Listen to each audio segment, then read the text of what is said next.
Good evening, folks. This is Deb and Dave, and this is your Factivist Report for the 1st of October, Sunday, the 1st of October. Tonight, we're here to tell you it's time to put down all the conspiracy theory fun you've been having. Forget the rabbit holes. We need to start looking at reality here. We have to look at, we are now, what, a year and a month out from the election? It's time to look at the reality of what's in store for us if Donald Trump is elected. We're going to talk about Agenda 47. And yes, that 47 does relate to the fact that he intends to be 47th president of the United States. Right. Yes, Dave. So before I start talking about Agenda 47, I am going to tell you, we're going to talk about someone connected to Agenda 47 who has rabid followers. He is considered one of the OG of conspiracy theory theorists, and he has been convicted of crimes, and he has been considered a media darling because he called out the establishment at some point. If you said Donald Trump, you're right, but that's not who I'm talking about. I am talking about Lyndon LaRouche. Okay. He passed away in 2019, but he created a movement that, even though it's considered underground, is still going on. Okay, and they are fighting for Trump because they see an ally in Trump, and they see enough similarities between him and Lyndon LaRouche where they're fighting for him, and they're fighting for Agenda 47. So let's get into it. And before I get into Lyndon LaRouche, I'm going to show you the Agenda 47 website. I think I showed it to you at the end of the show last week, but I'm just going to show you what we're looking at. So, oops, hold on. Got to get to share screen. There we go. There he is, Agenda 47. Now, Agenda 47, he unveiled this in May, and it basically is his campaign policy. All right. And his agenda once he's elected. Right. Can you just go down to the bottom for a second so I can read that charming opening? Oh, absolutely. And we will get to it at the end, by the way, guys. We talk about it all the time. What's a red flag in any of these kinds of websites? Right in the right-hand corner, we have a shop. And we'll be looking at that later. Agenda 47. Ending the nightmare of the homeless, drug addicts, and dangerously deranged on American streets. He's a fucking sweetheart, isn't he? Yeah. We're talking that I believe that's the militarization of the police and that kind of thing, strengthening the war on crime, the war on drugs, blah, blah, blah. What did he mean to say mentally ill instead of dangerously deranged? I mean, if we were showing compassion, what he's saying here is we're going to end the nightmare of all these people so that the rich white people won't have to look at it. That's what he's really saying there. Okay. Right. He's not doing this to help these people. Let me make this fucking clear. Okay. Right. You guys can look at this. I'm gonna give a couple of tidbits of some of the things that he's planning to do. By the way, one of the first is to pardon everybody involved in the J6 riots. Just so you know, just so you know, then you will have retribution like you've never seen before, because they will be unleashed and they will not be controlled because he will not control them. Right. He did not control them the first time around. Right.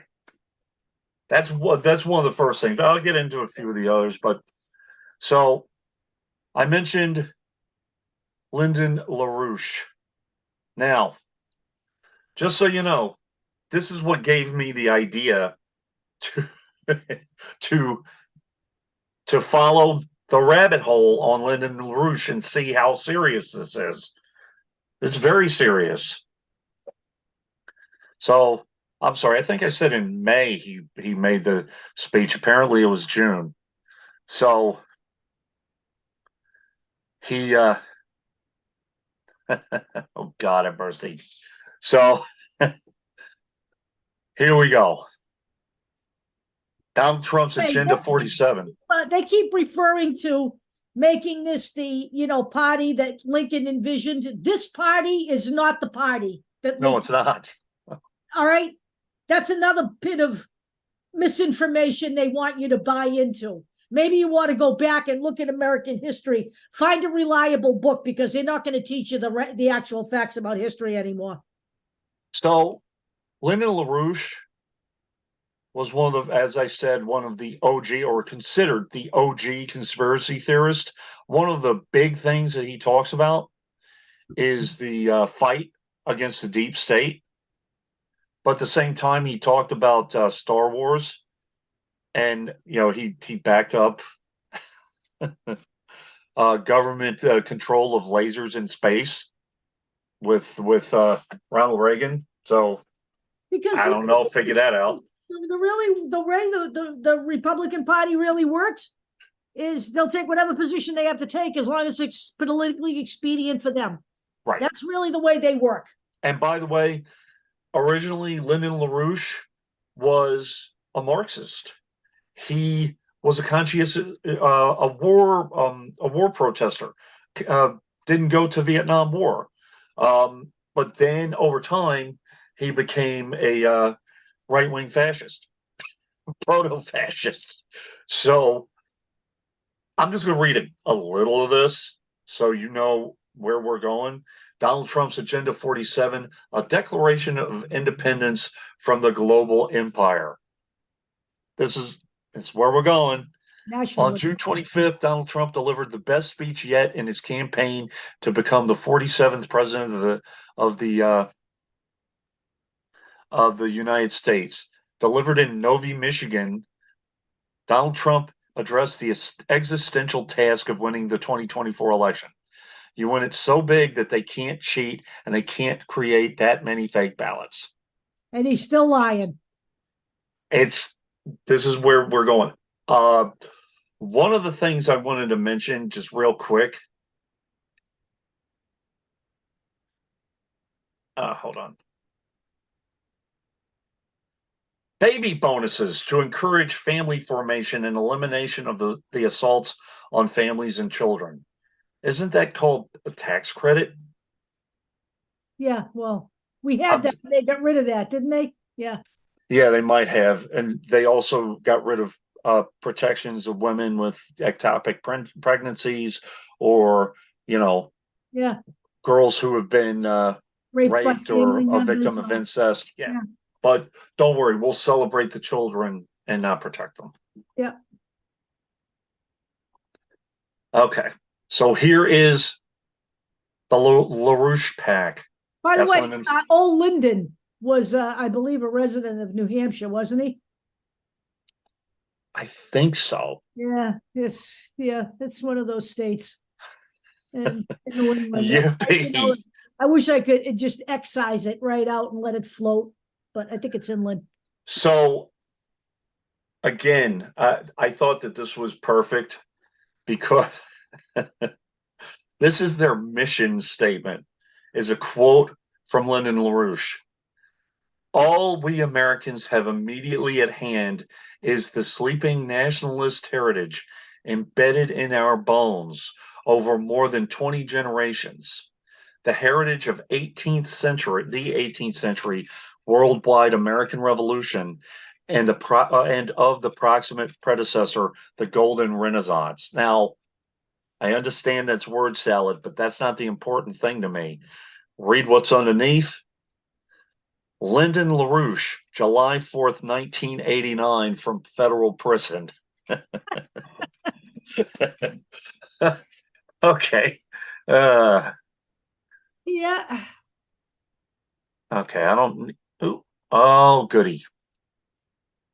What? So, hold on. I was just gonna. Hold on. I was just gonna. It was a duplicate. It was a duplicate source, and it exploded. There we go. So let's go back here.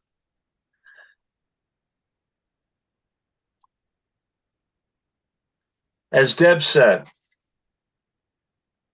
conspiracy theories. Deb and I have looked into them. We've gone down rabbit holes. Many. There, many. Sometimes they're even fun to look into. Right now, this is not the time, and they are dangerous. All right. So this is an article from the New Republic. So this is from February of this year by Tommy Craggs. Lyndon LaRouche was the godfather of political paranoia. His cult is still alive and unwell. Years after their leader's death, LaRouche's. See, and we have to stop doing that. We have to stop giving these guys cute names They're not because cute. it's not cute. Trumpies, Trumpers, all that stuff, MAGAs, all that. Stop, because they're dangerous. We need to cut this out. Are still pushing their fascist politics. All right, and I'm not going to. Again, you guys can read, but the whole point of the LaRouche movement is to erode people's trust in the government. I am not saying that everything the government does is right and true and helps us. I'm not going to do that. It's obvious we know better. We also know that in cases that it's self-serving and all that. But to erode all of the protections by eroding people's trust in the government has gotten us here. Hold on one second. Oh! This article mentions someone who ran against Chuck Schumer. She only got a few votes, but the point wasn't she was a message candidate. Remember that whole thing about having message candidates? Mm-hmm. The message is don't trust the government, don't trust Chucky Schumer, all of that. Diane Sayre. And guess who interviewed her? Someone who people consider from the left, Jimmy Dore. Okay. I don't consider Jimmy Dore from the left anymore. Some people Yeah. maybe still do. I don't know. He hasn't been for a long time. He's gone down the anti-vax rabbit hole and all that kind of stuff. Yeah. But same thing with Bill Maher and all that. But I know that this is part of it. The One of the right side of the coin, is very attractive to white men. So right. that's why they gravitate over there. Right. Well, part of uh, LaRouche's appeal was that he knew the Marxist playbook.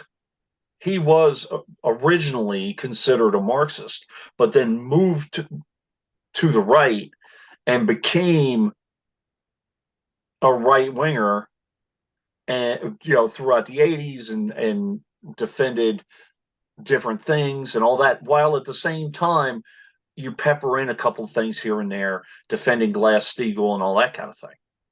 So he's kind of all over the place, Yeah, but whatever works for him. whatever works for him.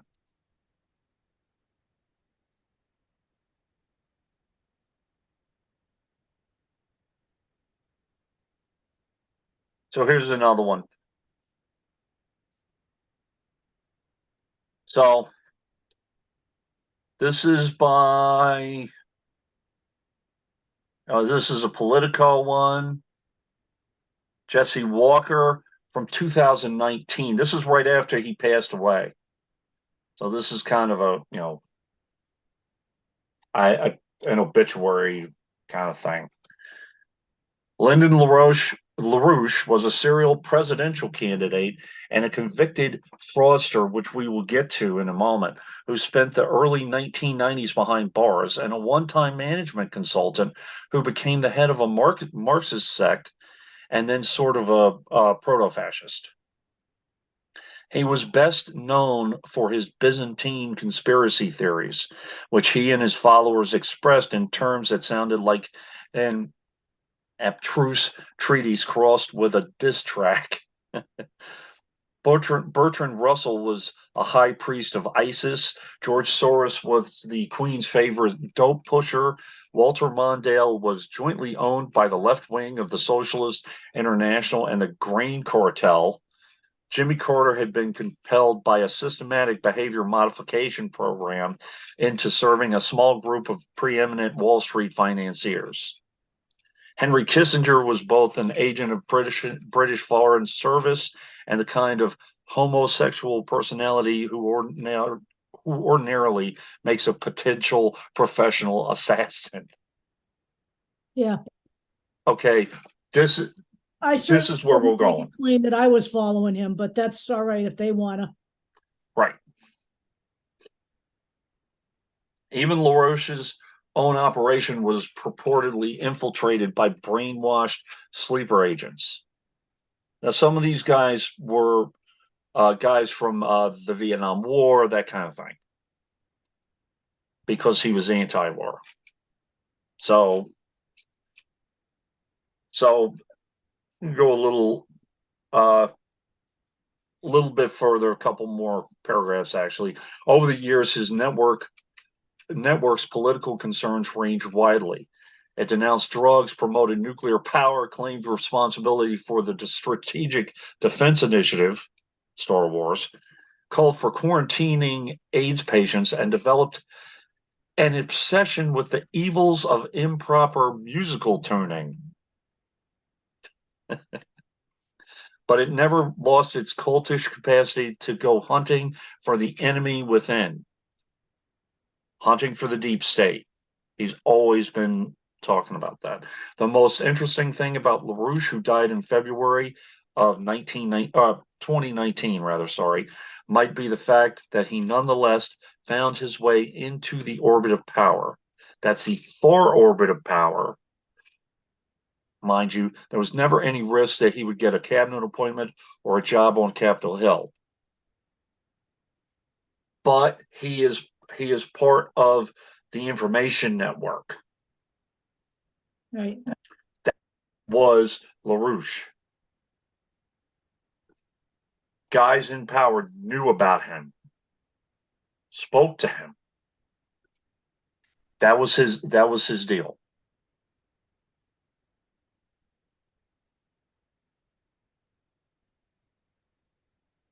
This is an article from AP. And this was, again, right after LaRouche passed away. Lyndon LaRouche's conspiracy mindset lives on. It was spurred and sparked by the fact that someone who was a conspiracy theorist won the presidency of the United States in 2016, and that's Donald Trump. And this is where the connection between Lyndon LaRouche, someone who was never going to get a political office or a major, flowers or whatever you want to say, to now you have someone who is a conspiracy theorist and someone who can use this type of information. And he was in the White House. And so Lyndon LaRouche also had several connections to different groups, and now Trump has access to those groups. Tea Partiers, LaRouches, the Proud Boys, all that kind of stuff. Yeah, the Tea Party, by the way, the Tea Party, I forget what it's called, the Tea Party, they're basically funding MAGA. Right. It's a foundation, Tea Party something foundation. I forget what it's called. I just wanted to put this in. This is just a little blurb. Tea Party events have become a magnet for other groups and causes, including gun rights activists, anti-tax crusaders, libertarians, militia organizers, birthers, Lyndon LaRouche supporters, and proponents of the sovereign states movement. War veterans prayed for the dead in September at a Tea Party rally in Waco. My point: stop not organizing with other Democrats because of idealistic differences. The Republicans are organizing. This almost reminded me, I don't know if everybody watched the movie Warriors. You have all these little groups together. Separately, they're not that powerful. But when you get them all together, combined in a united cause, Trump, they're dangerous. Right now, we have one mission between now and November of 2024, and that is to mobilize the vote to not only make sure that Donald Trump does not become president of the United States again, but to eliminate as many of members of the GOP as we can possibly. Look at, you heard Jennifer Rubin say it in her editorial last week, there can be no survivors because they will just remain there and do it again. Okay? They will not give up. We need to vote out as many people in the GOP as possible. That should be the mission of every Democratic voter. It should be the same mission for Republican voters who remember the old days, not the MAGA Republicans, the old school Republicans. You should be voting Democrat to get rid of this festering sore on your party. It's got to go. I mean, this party has got to go. Now, you guys need to start over again. And listen, guys, the guys in the Lincoln Project and all of that, I want this to be perfectly clear. We will help you get rid of Donald Trump, but we're not going to support the GOP. There is a deeper plan here, which I will be talking about next week, which is the Heritage Foundation and their 2025 plan to build a conservative resurgency, which includes the extremism of the current GOP, which cannot stand. So, all right.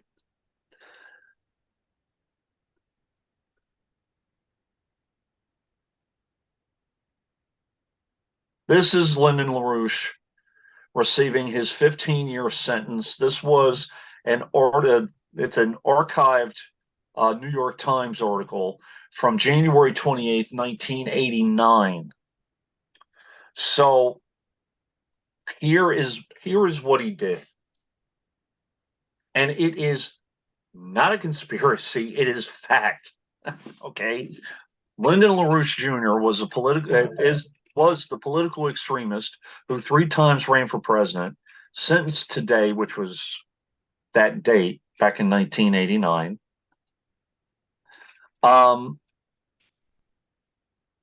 Scheming to defraud the Internal Revenue Service and deliberately defaulting on more than $30 million in loans from his supporters.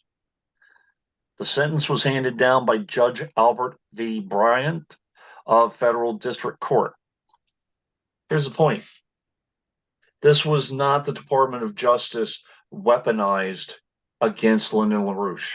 And that's what his group, the LaRouche Pac, has been saying since 1989 when this sentence was brought down.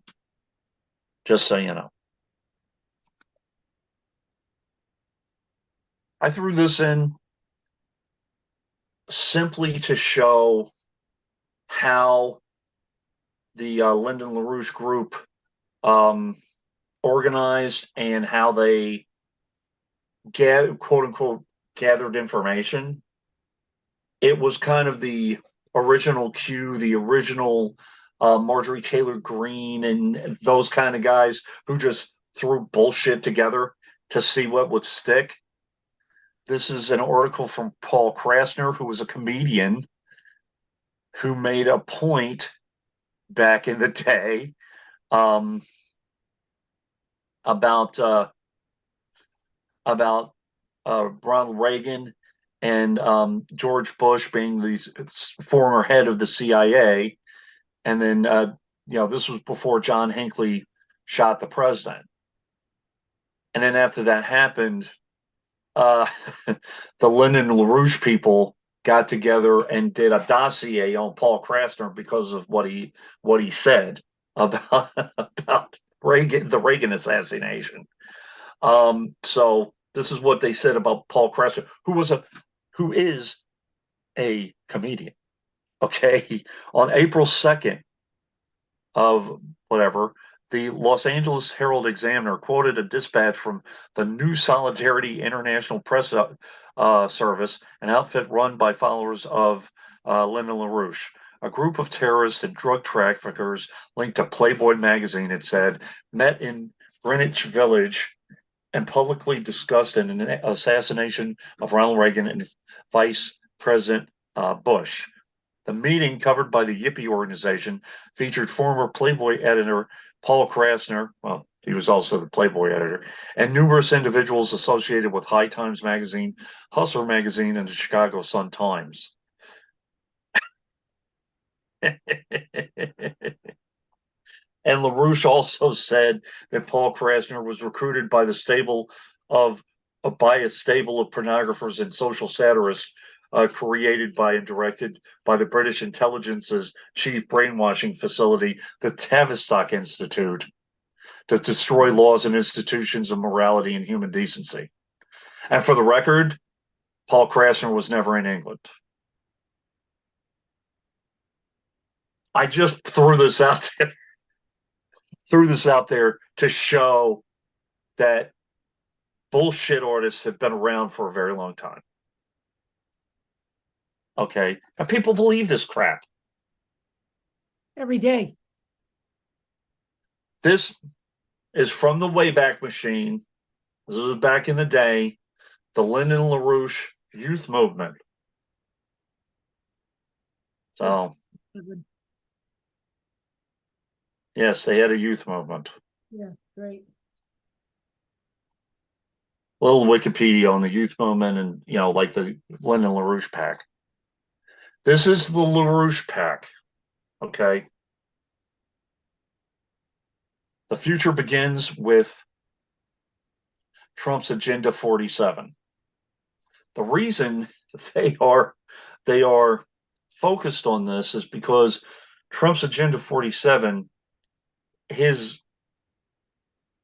mission coincides with Lyndon LaRouche. Okay. Which is the removal of protections put in by the United States government, attacking the United States government and the quote unquote deep state, and creating a new government, whatever the hell that might be. Okay. So let's see here. So we have, your typical stuff: membership, donate, ways to follow, live Monday strategic discussions, like little Skype, not Skype, but Zoom meetings. Live Saturday in-depth classes on Marxism and all that kind of crap. Leaflets. And by the way, back in the day when Obama was around, they used to go out, protest, and paint Hitler mustaches on Obama and call for Obama's impeachment. Yeah, And right out in front of yeah, Stoneham Post Office. Little fucking white table every weekend. They'd all be out there being their crackheaded selves. oh, in-depth classes. There we go. A yeah, listing. There we go. Hold we'll on. brainwash you real good. This is about George Washington rediscovering the soul of America. Oh, yeah. Oh yeah, we sure are. The principles and practices of national banking. And you know, Deb, at some point, I thought about this too. This whole thing about get rid of the Federal Reserve, get rid of this, get rid of that, get rid of the IRS, get rid of the all of the NEA, the Postal Service, get rid of everything. Yeah, We should probably at some point talk about some of that. yeah, we should. We should. LaRouche Pac Lincoln podcast series. Okay, let's see here. And here you go. Our campaigns. Number one, stop the prosecutions of Trump. Because, it's a weaponization of the DOJ. It's amazing. He's a victim, blah, blah, blah. It's not the it's not the weaponization of the DOJ. It's paying fealty to a fucking dictator. It's really what it is. Now, part of it, these guys do attack some of the Republican stuff. Oh, but wait. Let me. Can you scroll down? Yeah. Oh shit. Oops. Hold on. Look, their criticism of the Republican stuff is because those Republicans, dumping on George W. Bush, well, they're nothing but fucking rhinos to them. Right. They weren't extreme enough. Right. They're not extreme enough. That's what they're dumping on. And by the way, if you go deep enough into the LaRouche Pac website, they fully attack Joe Biden out with the UAW, and they talk about his fight to demolish corporate America and manufacturing. And he's trying to make sure fucking workers get their fair share. Right. That's been a problem all along here. And by the way, as far as they're attacking Ron DeSantis, yeah, that Ron DeSanctimonious, that's Donald Trump stuff. That's Donald Trump stuff. That's Donald Trump stuff. That's why they're attacking Ron DeSanctimonious, because he's running against their Lord and Master. It is abolish the Federal Reserve. Okay.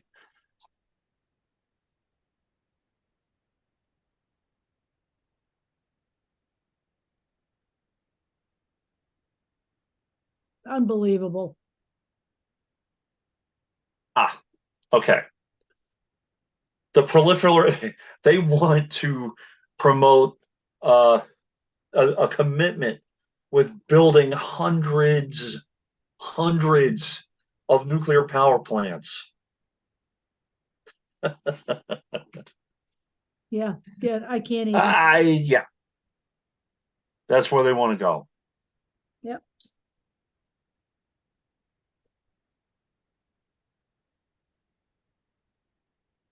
Unbelievable. I'm trying to find the news section. Let's see here. Blah blah blah.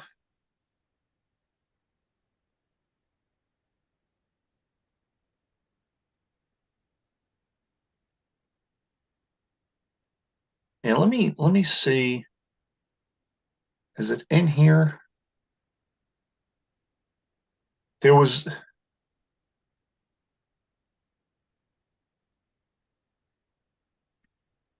because I want people to know LaRouche.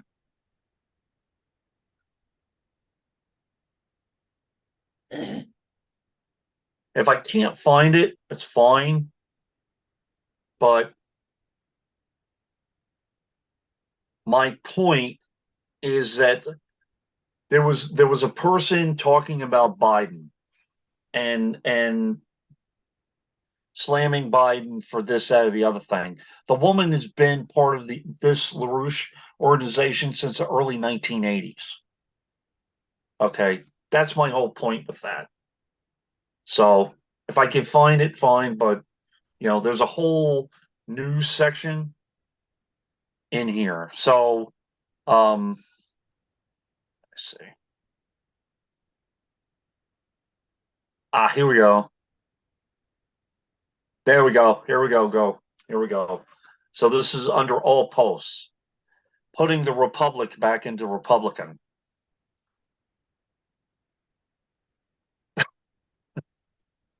Thinking big is key to the new Mexican-American alliance, which I don't know how that's going to happen since one of Trump's big things in his Agenda 47 is to bomb Mexico. Is building that magnificent wall.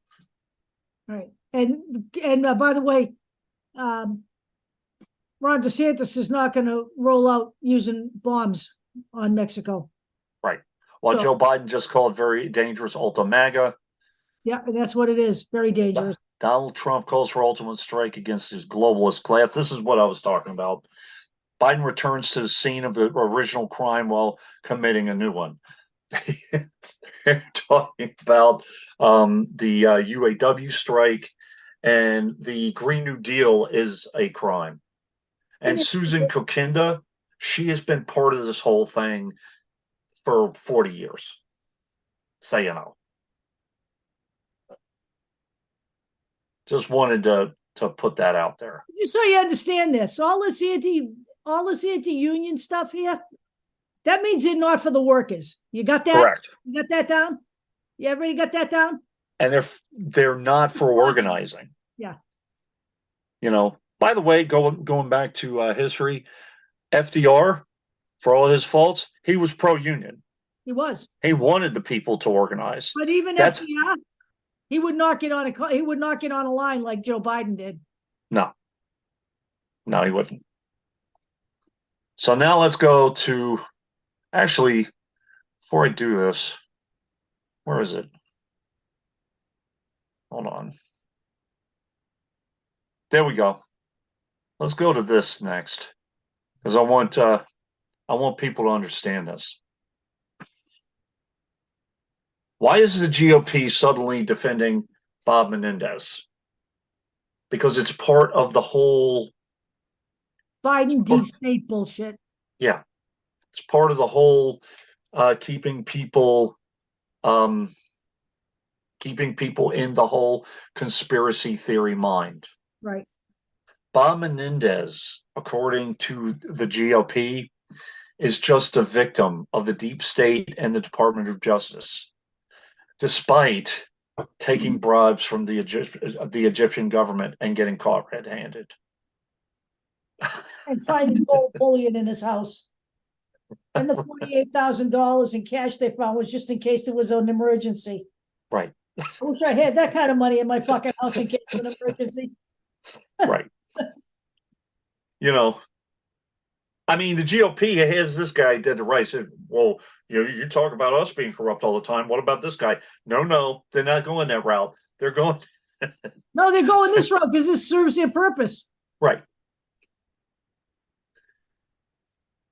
So let's talk about Agenda 4. Joe Biden in the deep state because that's who's running for office. Right. So let's talk about Agenda 47 for a second. And again, this is. We should be talking about this for a long time. Yeah. Well, for now and for now and forever. So this is by Chauncey DeVega, July of this year. This is Salon, which has done a lot of good work lately. So Donald Trump is now describing himself as some type of new avatar for the spirit of 76, founding father for the 21st century, defender of liberty and freedom against tyranny.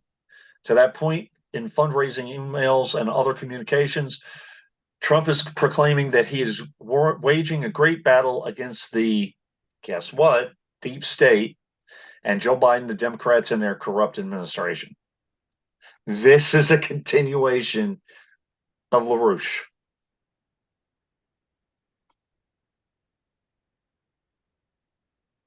Okay, I'm not going to go through the speech. You can read it because it's gobbledygook. So, by the way, Tucker Carlson interviewed Donald Trump separate from the debate. He's above the debate because he's so ahead in the polls. He is ahead in the polls, but the fact that they're elevating this man. He would fucking not be ahead in the polls if he debated. He can't debate for shit. So he is quote unquote elevating himself to king status. He doesn't need to debate these people. They're all trash, but right. Just like statement that you don't have to worry about his age because he has superior genetics. What? I didn't know this part. Trump literally wraps himself in the American flag. For all intents and purposes, he's also carrying a big white, I thought he actually was doing this, a big white Christian cross in his role as MAGA Jesus martyr. He is doing that, though. He is doing that. So, all right, here we go. Here's some of it. This is part of Agenda 47, which is in the website. It would consist of an end to birthright citizenship, which means if you're born in the United States to immigrants, that doesn't matter. You can be deported still. Further criminalizing transgender people in the LGBTQI community more broadly, expanding the thought crime and other censorship laws to end the teaching of critical race theory, to defeat woke Black Lives Matter, attacking academic freedom, replacing it with patriot education, implementing a national stop and frisk law, pardoning January 6th protesters, putting homeless people in camps or some other designated area under threat of arrest, building high-tech freedom cities, ending the professional civil service and replacing it with right-wing political appointees and other partisan agents, gutting the Department of Justice and other parts of the government that oppose Trump's attacks on democracy and rule of law, executing drug dealers. Now, without due process, starting a trade war with China, making peace with Vladimir Putin by withdrawing support for the Ukrainian people and their freedom struggle. In many ways, Agenda 47 is a continuation of fascist and other authoritarian policies Trump put in place during his first regime, but now made even more extreme and cruel. Do we get it? Do we get it? Further down, for the most part, the Washington Post being a notable exception, the American mainstream media and political class have responded to Trump's Agenda 47 and its earlier iterations with a combination of laughs, mocking, schadenfreude, and indifference. And of course, there were the obvious jokes about the Jetsons cartoon with its flying cars and futuristic cities. You know what? Don't laugh at this shit. This is not a joke. This isn't funny. None of this is funny. If you don't think he's going to do this if he gets back in, you're not paying attention. Look what he did while he was in. If you don't think he's going to be fucking riding on the Retribution Express, you are wrong, okay? I'm here to tell you right now. Don't find out the hard way. You thought Reagan was harsh? The demolition of unions will be in here too. So I'm just part of the problem with Twitter is I'm all for taking the piss out of people, but they make fun of this to the point where people don't take them seriously. LaRouche was never taken seriously as a governmental agent, that's understandable. But as a disinformation agent, he was extremely dangerous. This is another one from, I believe it's the New Republic. Oh, it's from Barron's. I'm sorry.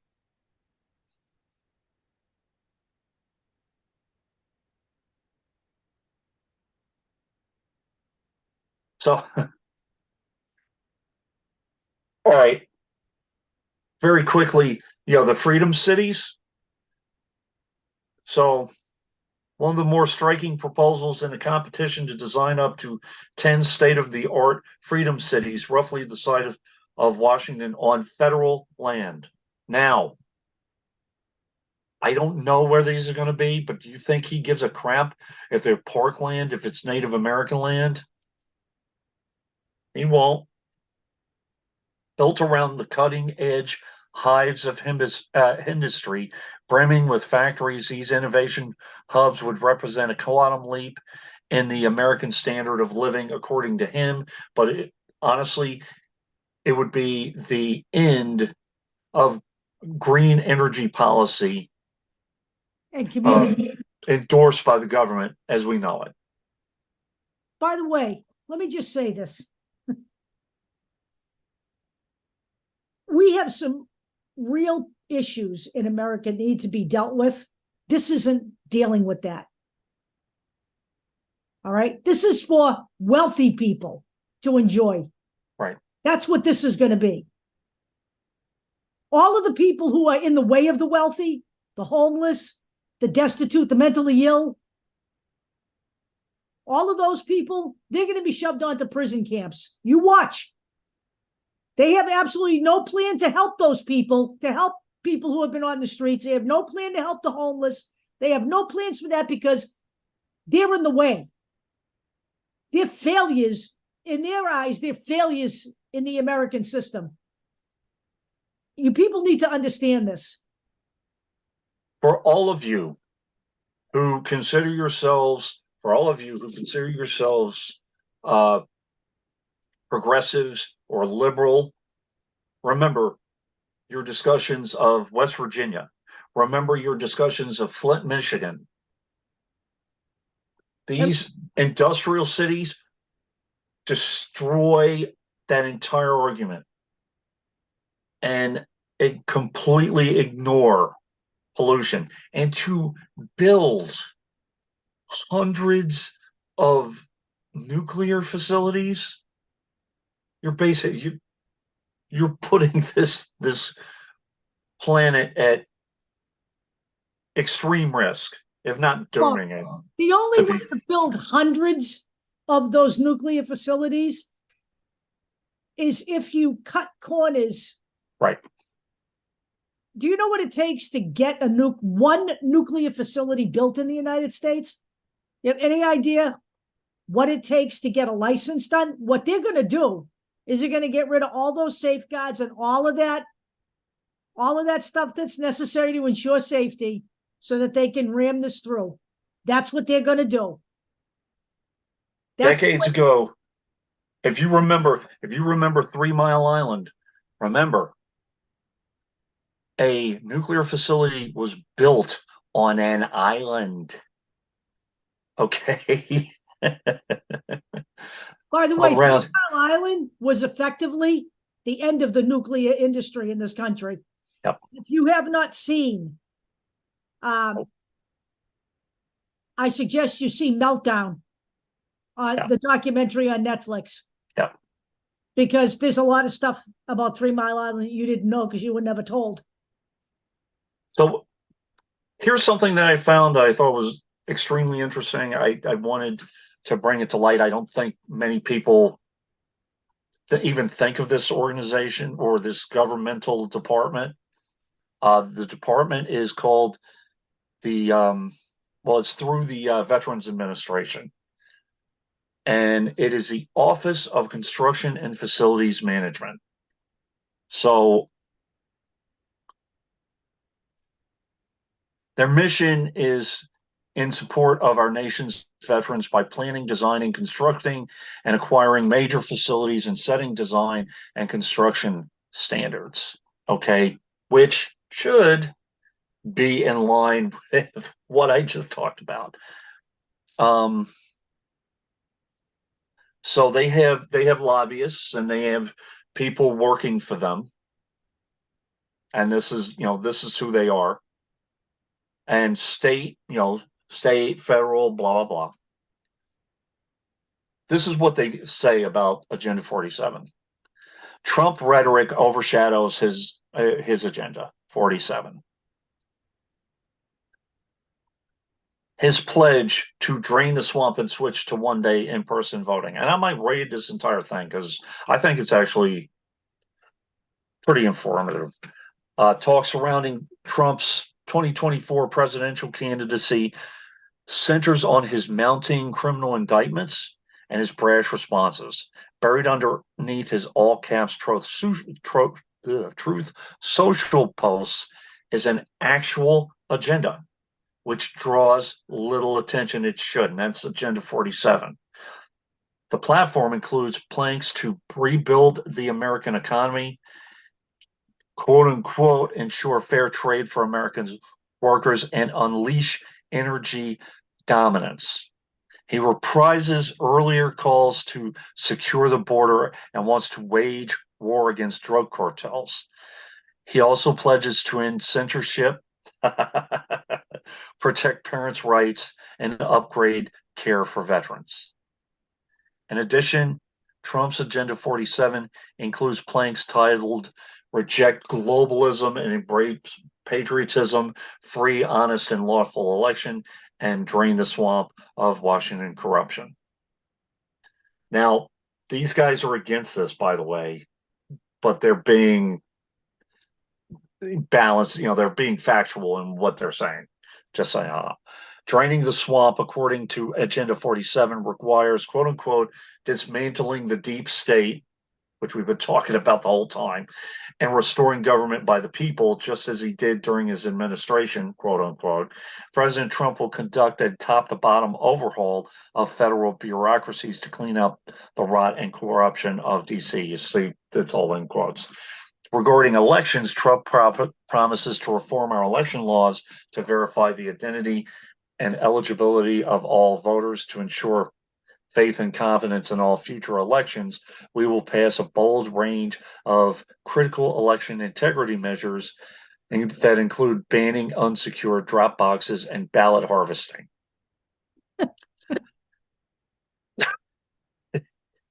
Does anyone see where this is going? Yeah. Okay, this is Arizona stuff. This is Kerry Lake crap. The plank about globalism and patriotism is most notable for what it doesn't include. Any reference to the Russian invasion in Ukraine or how he would deal with heightened tensions with China. The session blames President Biden for a humiliating defeat in Afghanistan without mentioning Trump's role in negotiating the pullout with the Taliban.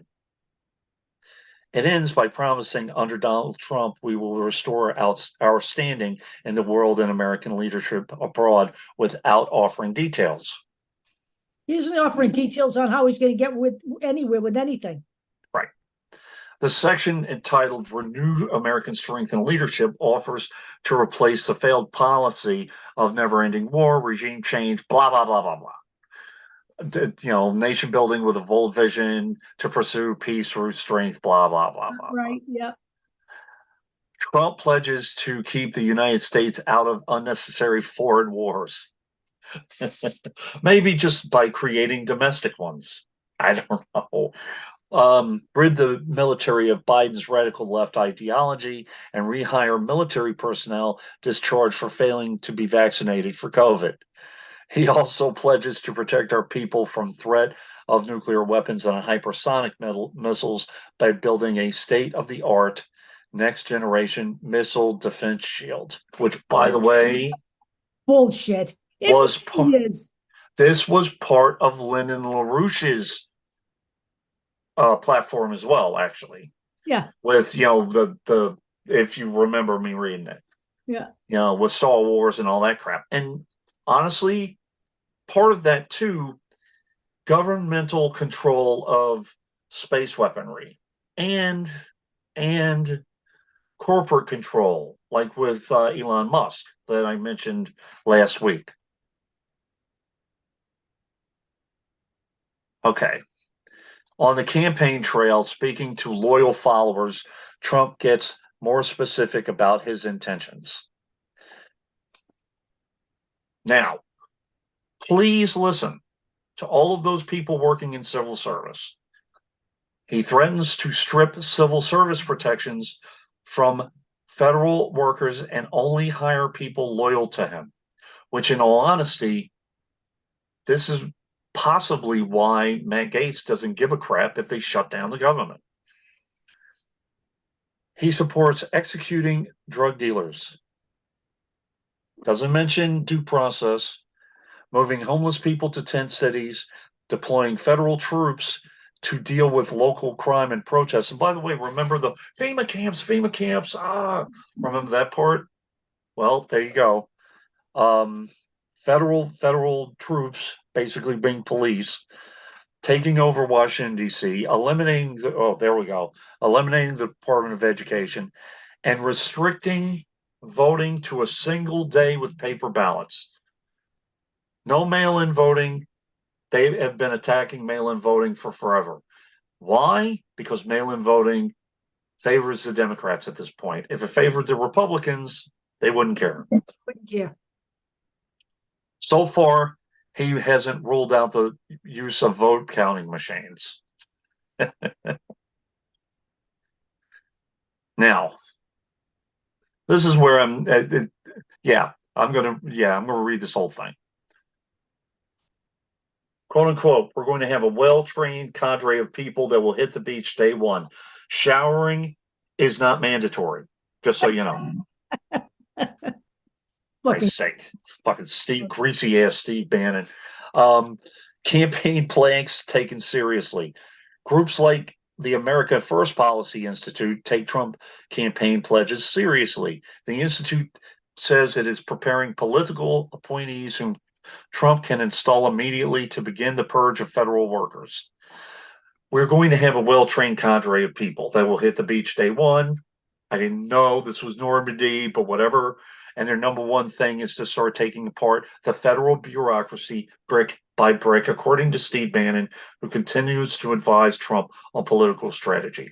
This country has been based on federal protections from day one. They're talking about dismantling that. So basically, they're talking about a war on this country through legislation. This is just look at. This is just installing authoritarian rule. Yes, it is. Very simple. Authoritarian fascist rule and getting rid of every protection to keep that from happening. The underlying reason to dismantle the Department of Education and dispatch its 4,400 federal workers is to clear the way to implement strict prohibition on teaching inappropriate racial, sexual, and political material to America's school children in any form whatsoever. Fascism. Nazism. And, just take 4,400 federal workers and put them on the bread line. Okay? That right there, if that doesn't scare you, I don't know what will. I'm glad my kids aren't in school anymore. I can tell you that. Trump said at a CPAC convention. In rallies, Trump promises revenge, as Deb said. This is the revenge part of it. If elected in 2024. If in 2026 I declared I'm your voice, Trump told a crowd in Maryland. Today I add, I am your warrior, I am your justice, and for those who have been wronged and betrayed, I am your retribution. What else does he need to say? He doesn't hide his view that no one has been wrong more than him. Although he will, I repeat, he will pardon all of the insurrections. And returned to the White House, Trump and his allies have implied they will go after Jack Smith. Of course they will. Cut off his investigation. Of course they will. If it's still ongoing, and pardon those who have been indicted, convicted, or jailed in support of Trump. Though unspoken, a pardon would also apply to Trump himself for wrongful prosecution. He's ordaining himself king. I can see him on the crown, or on the throne, rather, with his little scepter saying, "You are pardoned. You are pardoned." Running regardless of convictions. Trump has made clear his intention to remain in the presidential race, even if convicted in any of the 4 separate sets of criminal indictments he faces. He has called the indictments politically motivated, claimed the Department of Justice has been weaponized, and more recently asserted the charges are attempts to thwart his freedom of speech as a presidential candidate. And let me tell you how that went in court. It didn't. No, it didn't. But this is a parallel to Lyndon LaRouche. Yeah, it is. The only thing is, Trump actually became president. Right. The first GOP presidential debate happened August 23rd in Milwaukee. This is what happened. Trump was interviewed separately from the little bow tie fascist Tucker Carlson, because he's more important than everybody. They elevated him. And everybody else bickered at the child's table. Vivek Ramaswamy, Nikki Haley, whoever else. And the real reason Donald Trump didn't show up at those debates is because he didn't want to get pelted about his criminal activities by the other. Oh, yeah, that too. And that's the only reason. Well, I do truly believe that he wanted to elevate himself above the other candidates. But that too, that way Tucker Carlson could just throw softball questions at him. Yep. Trump has signaled he won't participate. He defends his decision based on his refusal to endorse anyone but himself as the party's 2024 standard bearer. King. The real reason is more likely that he holds such a commanding lead over the rest of the field. He has nothing to gain by engaging them or letting them spend the night pelting him. So, in character, Agenda 47 merchandise is on sale on Trump's campaign website. And oh yeah, we're going to take a look at that.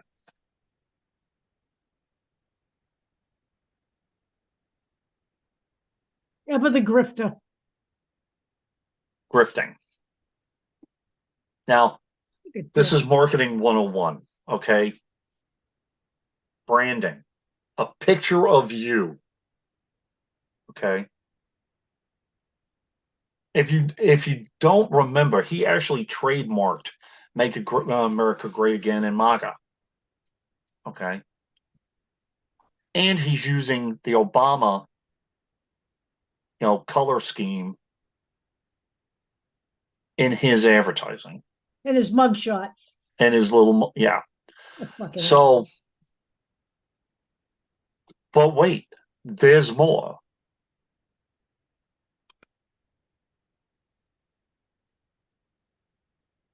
They're the yard signs. For $35, you can put on your lawn that Trump was right.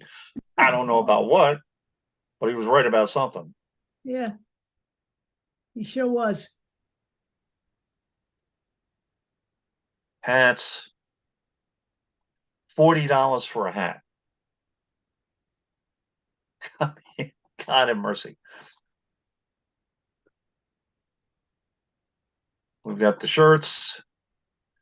Unfinished business. Beijing Biden.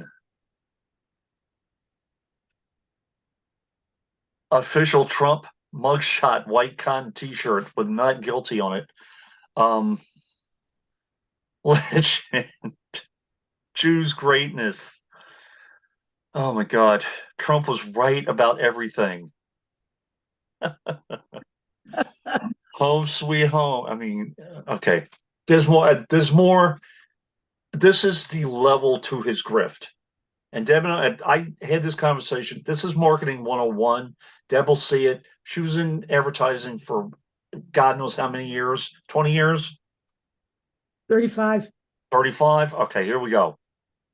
Trump team gear. He has team gear for every state. All the swing states, anyway.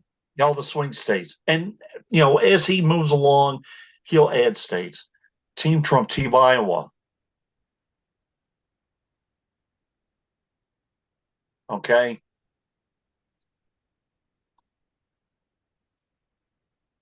South Carolina. All right. There's more. New Hampshire. Oh, let's show New Hampshire. Why not? I don't want to advertise it too much because some of these knuckleheads may run to buy it. But this is coalitions. He's advertising to the different groups. Veterans for Trump. Okay. There's veterans, there's parents for Trump, and there's women for Trump. Truly a fucking oxymoron. I mean, my God. This Yeah. is marketing 101, but the level of his grift is beyond a pale. Okay. So even if he loses, this will probably all go to his legal defense. In all honesty. So I want to end this with another plan, and this is through the Heritage Foundation. I know Deb mentioned this. I think it's important to go over this again. This is Project 2025. To me, this is just as dangerous, if not more dangerous, than Agenda 47, because this is a contingency plan if Trump doesn't win. This is the plan put in place to ensure, even if they don't win the presidency, that they have a resurgency of conservatism in the United States. And it is our job to make sure that that does not happen. Correct. And this is what all Democrats should be doing on our end. We can't just ignore what these guys are doing. We have to know what they're doing. This is why I'm talking about this. So that we can craft our response. But our initial response is get to the polls, vote in the primaries, know your candidates, Get them and up. vote for them. And vote for them. That is the base of everything. Okay. So the laying of the groundwork, I'm going to go through it next week. But one of the things is this quote unquote focus on the family. All right. What we need to do, and I'm not going to go into it in detail until next week. What we need to do is dismantle their bullshit by talking about the attacks on the American family that the GOP has done through their legislation, through anti-worker legislation, through anti-medical or health insurance legislation, through demolishing Build Back Better, through everything. They talk about protecting family values. Okay, and we'll get into it. We've done it over and over again. Now, protecting whose family values? White, rich, and upper middle class family values. That's who they're talking about. Correct. Straight, white, straight. upper middle class and upper class middle family values. That's what they are talking about. And they do attack minorities, the GOP. They attack the LGBTQ constantly. And they have done that over and over and over again. So to me, the GOP, the one thing that you can say about the GOP is they have their strategy down. And we need to mobilize and get off our ass and finally just fight this. And stop wallowing in conspiracy theory. Look at what's happening now. Okay. So that's what I have. You want to add anything else, Deb? I don't know what else to say other than that when they're telling you what they're all about, they're telling you what they're all about. And you should read them. This is shit that's coming right out of his own mouth. Okay. Right. And then when Biden attacks them for calling them radical and using their own words against them, they attack Biden and call him a liar and this and that and the other thing. They said it. They said what they were going to do. He's just repeating what they said they were going to do. Yeah, that's right. That's right. No, we need to go over. I did Project 2025 in July. But it's time to do it over. You guys need to understand, and I'm going to put this light on. This was not a stylistic choice, but I can't see now. So there you go. Now we're back into the light. The conspiracy theory has been dispelled. We shined the spotlight on it. Dave did pay his electric bill. Cut the shit. So there you go. All right. So this is what it is. Okay. And Q and all of this stuff. And to a certain degree, I haven't said this, and I think that we're now questioning the whole thing with Julian Assange, and we're questioning Ed Snowden, and we're questioning all of it at this point. I am up. Everything right now is up for review. I have made no statements because I have nothing to make right now. Right. Other than I'm not as comfortable with any of that as I once was. Now, that's all I'm saying. Please understand me. The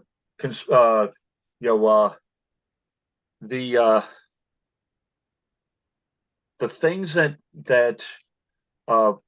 Bradley Manning / Chelsea Manning brought to light, they happened. Collateral murder happened. Absolutely. You have no problem with that. We have no problem with that. But the way certain things and I consider going, Chelsea Manning a hero. And I always will. And I'm good with that. Right.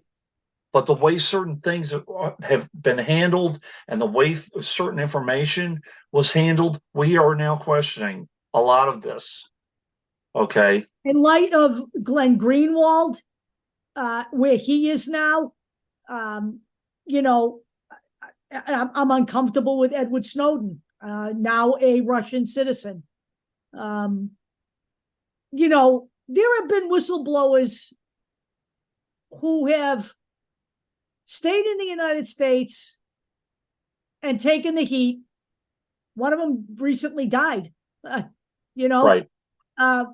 Daniel Ellsberg. Yeah. And so I get it, but I'm uncomfortable with a lot of stuff about Edward Snowden. Right now, a lot of things he has tweeted and said from years, I'm just, and I'm not making any statements because I'm not there yet. I'm still looking, and it's not a priority for me. Right now, my priority is what's going on right here. And by the way, But I really do want to understand. One of the things that tipped me off about the whole, Julian Assange thing is why is the group defending Assange and Stella Assange herself following America First Legal? Why? That is a radical right-wing operation that is run by Stephen Scumbag there, whatever that guy is. We're going to get more into him later on, I'm sure. I just don't understand the reason for Free Julian Assange and Stella Assange to be following America First Legal. They are here to do Donald Trump's bidding. That's exactly what they're here for. They are not a legitimate legal organization. Okay. So Stephen Miller, that's who runs America First Legal. Okay. And by the way, I didn't go into Stephen Miller, but he's part of a lot of this. He is. Okay. He's into, I can't remember if he was he was helping design one or the other. I think it was either Agenda 47 or 2020, Project 2025. He was working on Project 2020. I think he is. The Heritage Foundation. I think he is. But either way, he's not a good guy. Okay, he isn't, and that's who runs America First Legal. And I'm sorry, but I don't care what your name is. If you are now associating, you are subject to being questioned, because I will tell you that this particular group, the Factivist Project, wants no part of any of the right wing and any level on any level. We just don't want it. So we'll get there eventually, but I can't spend my time on that right now. It's just something that I have marked down as my red flag. If there are any of all of you that are watching, I don't care if you are Working Families Party, or if you are Green Party, or if you are a Democrat and you're a little more moderate or whatever, every one of us has to get on the same page. We have to get rid of Trump, and then we have to get rid of as many GOP as we can.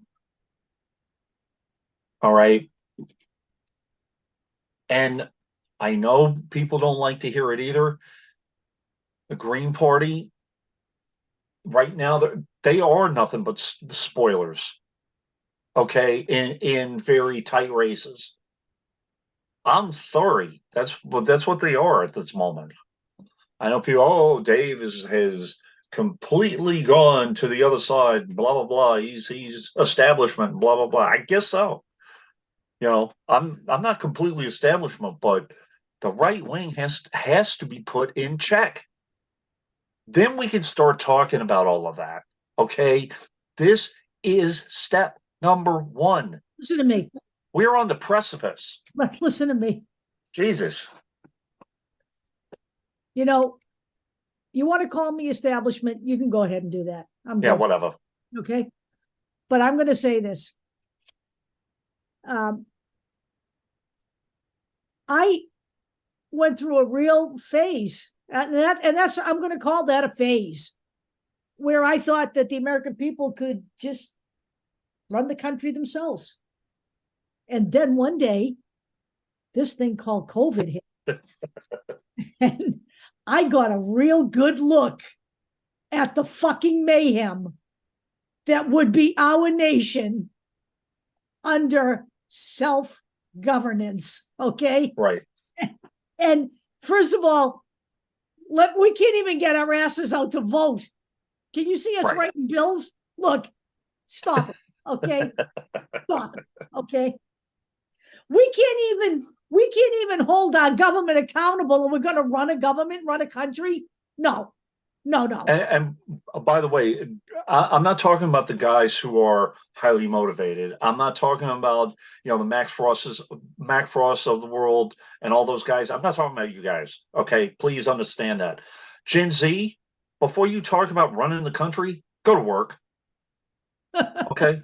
I'm just saying, go to work, do your job, be responsible. Then we can start talking about, and if you need to go to jury duty and vote and get politically involved and active. Okay. Now, When you're I am absolutely taken by the Gen Zers that are running for office. I absolutely, oh, absolutely, and I no am question. in awe of those But guys. folks, I work with Gen Zers all day long. You talk about them voting.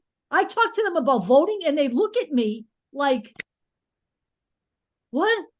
I mean, no, this is not a lie. Okay, so yes, I do agree that they are an important political component. This is this this is their future. So I get this, but to think that any one generation is going to save us is a dangerous thought process. Right. We all need to be out there come November 2024. We cannot rely on Gen Z. And I might want to remind you that there are Gen Zers on the other side as well. Okay? And Nicholas Fuentes is a Gen Zer. Right. Okay? Can we remember that? Not all Gen Zers are good people. All right? And the circle will be complete once I make this comment. I remember Deb and I criticizing, flame throwing, lambasting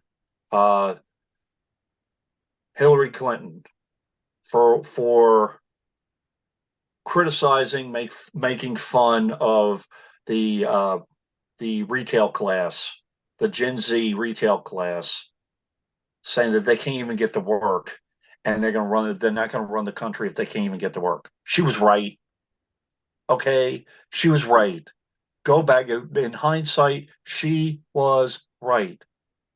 Before you demand something, before you demand a change of schedule, or before you demand something like that you'd be given some kind of credit for something at your job, maybe you want to come to work on time consistently.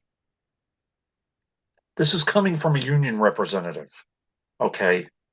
I'm speaking not only to my workers, but the workers everywhere. Or maybe you don't want to go around telling everybody in the store that you're calling out tomorrow because you're going shopping. Right. No, that might be an idea. Or, oh, guys, I called out today and look at where I'm at. I'm at the club. Face shot. It's like, what are you doing? Headshot. Here's my outfit. You don't think that your job is watching you on social media sometimes? They are. They absolutely are. They absolutely are. I'm not saying that's right either. I'm just saying that is okay. It happens. But I'm just saying, there's good and bad everywhere. Okay, that's all I'm saying. They were bad in my generation. My generation were the people who decided to turn to the right and go pursue Wall Street. Okay, so right.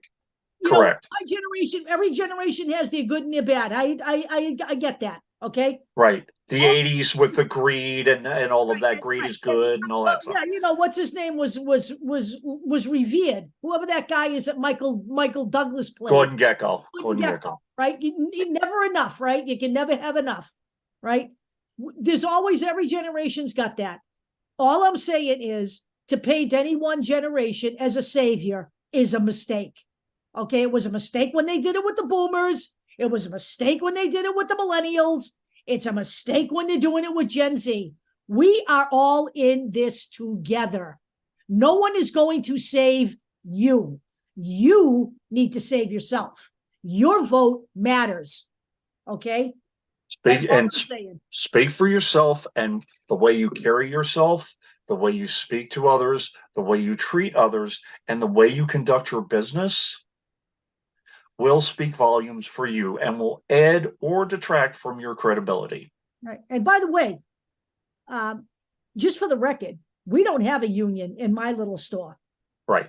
But I am one of the people who stands up for the Gen Zers too with management. So I'm not just here to attack. I do it both ways. But right. There are some things that you just decide, you don't want to show up. We had 2 people call out on truck day that weren't really sick. Right. It's not just screw the store. You have other workers there that rely on you being there that day. It's one thing when you are sick.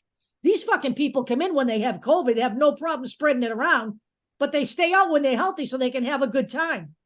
And then everybody else on truck day has to worry about picking up their slack. I'm just saying. All I'm saying. Let's just say, just to end this, on Friday, my state, much of it in New York State, a state of emergency was declared by Kathy Hochul because of flooding. Okay. Now, many of our guys stayed home, and they should have. Okay. I happened to be able to get to work, and I defended myself and everyone else who came to work and got hassled and all of that. But when you can make it to work, if you can make it to work, it's in your best interest to do that. And if you don't, to not claim you're sick and then go out to a club or go out on a trip and post on social media. Knuckleheads. I'm just saying. Gen Z. Okay, wake up. Everybody needs to wake up. Right. And we need to unite, every single one of us. Young, old, male, female, gay, straight, black, white, Asian, Latino, whatever. Latino, Native American, Indian, Turkish, whoever. Okay. And another thing, a lot of this is designed to separate people from one another. Remember that whole thing about wedge issues? Republicans are king of that. Yeah. And so here's what I'd like to know. If we could make it in this country so that everybody was on the same level playing field and we all had the same rights, no matter whether we're straight, gay, trans, black, white, Native American, right? If we had all of that issue with your rights nailed down so that there could never be a Supreme Court decision that would take away people's rights, or some yokel in outer Mongolia or, whatever, South Carolina, one or the other, puts a ballot referendum on there that says 2 gay people can't get married. I don't think you have a right to vote on other people's rights either. So if we could get all of that stopped so that none of that became the issue during an election season, which would really throw the Republicans into a tizzy. Right. Question is, what if we could get rid of all of that and just argue on the issues? Right. Because in reality, that's really what we're avoiding doing. And let's go to the other side for a moment. So everyone has the same rights, but they also have the same accountability. Right. If you commit a crime, you do not have that chance unless there is an extreme circumstance. You can't get pardoned by the United States president. That whole thing needs to be amended. I'm not talking about abolishing it, but it needs to be amended. It does. Donald Trump should not be able to go on camera and say, guys, if you vote for me, I'm going to pardon you. Right. And Donald Trump should not be able to pardon himself. How's that? All right, gang. That's where we are next week. Project 2025. Talk to you later.